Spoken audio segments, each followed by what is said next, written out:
Bapa dan Putra dan Roh Kudus. Amin. Allah Bapa di surga.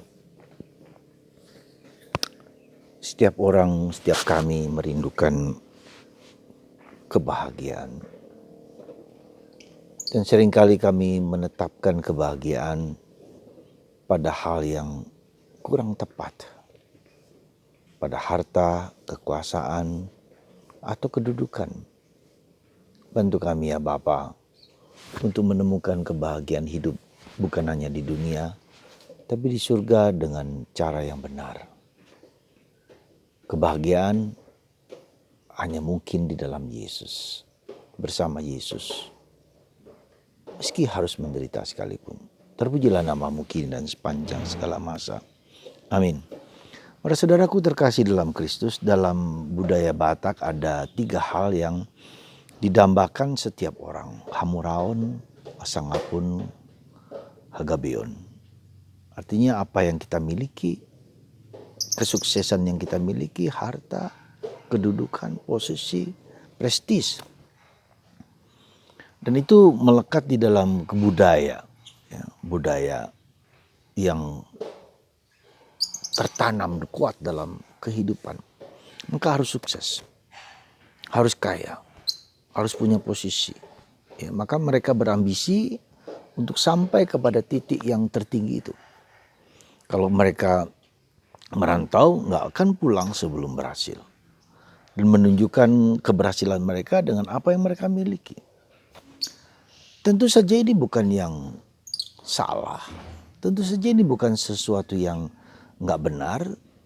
Tetap benar. Dalam budaya kita pun Jawa, ya, menjadi apa nanti? Menjadi dokter, pilot, sukses, kaya, ya, punya mobil banyak dan seterusnya. Jadi kebahagiaan seringkali diletakkan pada sesuatu yang kita miliki. Pada sesuatu yang kita dapatkan, sesuatu yang kita punya posisi, dihargai, dihormati. Ya, nah itulah yang seringkali tanpa kita sadari kita didorong untuk melakukan sesuatu seperti itu.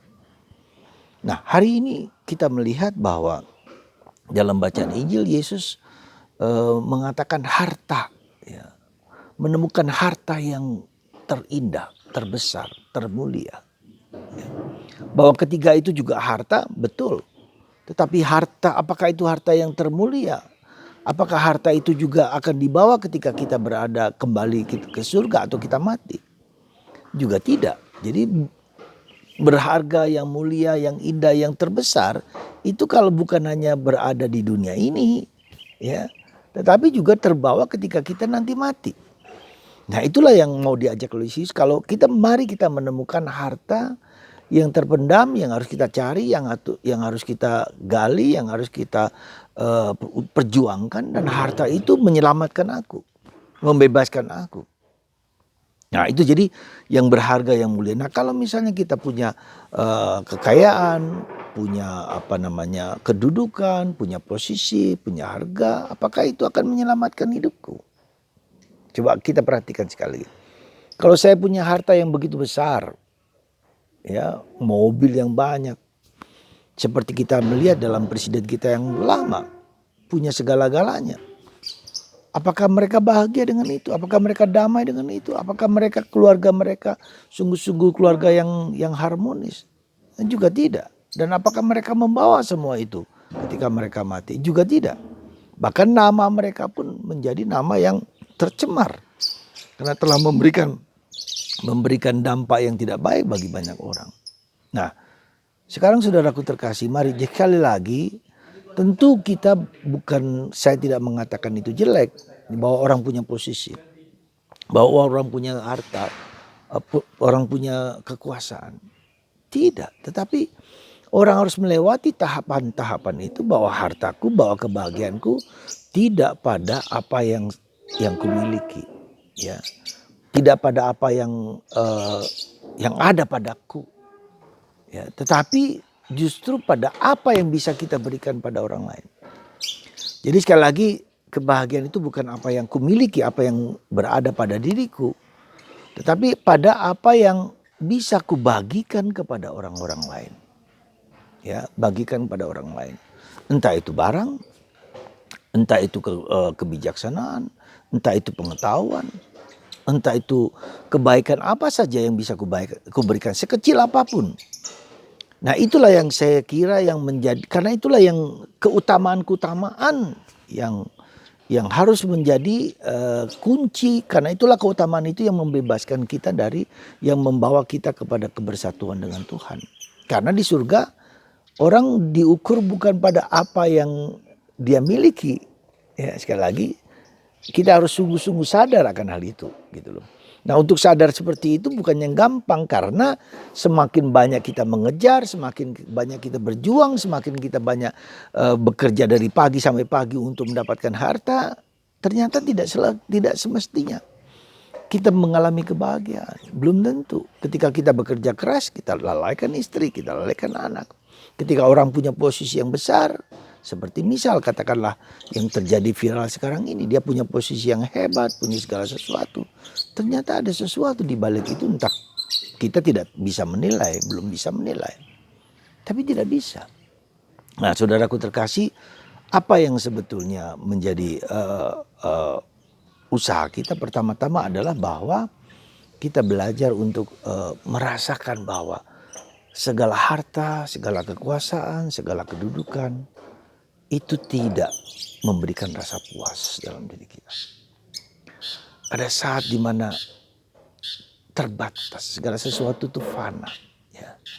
Segala sesuatu itu tidak mampu memberikan kedamaian yang kekal, kedamaian yang batinnya, ya, kedamaian yang batinnya, kedamaian yang abadi, ya.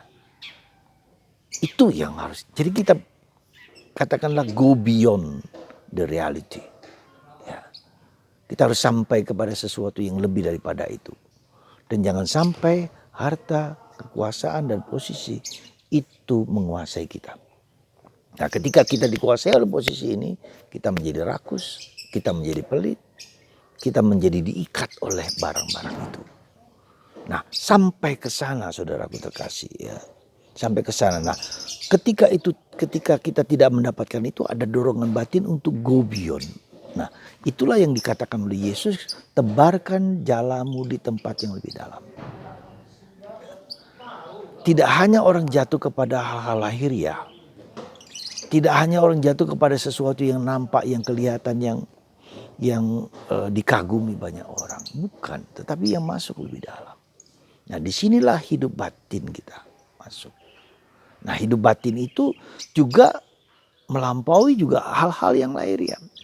Misalnya kita berdoa, ya, kita berdoa rosario, kitab suci dan segala macam, harus membawa kita masuk ke kedalaman. Nah kedalaman itulah yang bagi kita orang Kristen dan orang Katolik adalah relasi personal dengan Yesus. Ya. Sekarang jadi kita tidak terbatas kepada sesuatu yang nampak, ya, yang lahir, ya, tetapi suatu relasi personal dengan Yesus, pribadi dengan Yesus. Maka kenapa Allah adalah pribadi yang menjelma manusia? Supaya kita memiliki relasi. Bukan hanya sekedar ritual, bukan hanya sekedar pelaksanaan keagamaan, bukan hanya sekedar pelaksanaan hukum, tata peraturan, hidup moral, bukan, tidak cukup. Tapi relasi personal. Sama saja dalam keluarga kita. Ketika kita punya segala sesuatu, tetapi relasi bapak dan istri tidak baik, relasi orang tua dengan anak tidak baik, tidak ada sapaan empati, tidak ada sapaan mesra, kedekatan, keakraban, kebersatuan, ya. Itu yang harus kita gali. Maka seringkali kita harus mengerti dan memahami bahwa mungkin ada konflik-konflik di antara kita karena kita tidak cukup untuk memiliki relasi akrab, mesra dengan orang di sekitar kita. Apakah Anda setiap pagi memanggil nama istri Anda, atau suami Anda, atau anak-anak Anda peluk, Anda rangkul, Anda cium, Anda ajak omong, ya. Ya, bukan hanya memberikan makanan, memberikan barang, memberikan apa, atau kita sibuk dengan HP kita masing-masing, itu juga Ya, jadi pertanyaan kita adalah harta yang paling indah adalah keluarga. Ada sebuah nyanyian. Harta yang paling indah bukan hanya keluarga, tapi relasi yang dekat di dalam keluarga. Setiap orang diterima, diakui. Setiap orang didukung, setiap orang diperhatikan. Dan setiap orang bersama-sama memuji Tuhan, bersyukur, berdoa bersama. Semoga Anda dan saya mencari dan menemukan harta yang paling indah dalam diriku, dalam keluargaku, dan menjalin relasi personal dengan Yesus. Relasi akrab dengan Yesus. Tuhan memberkati Anda semua. Bapa, Putra, dan Roh Kudus.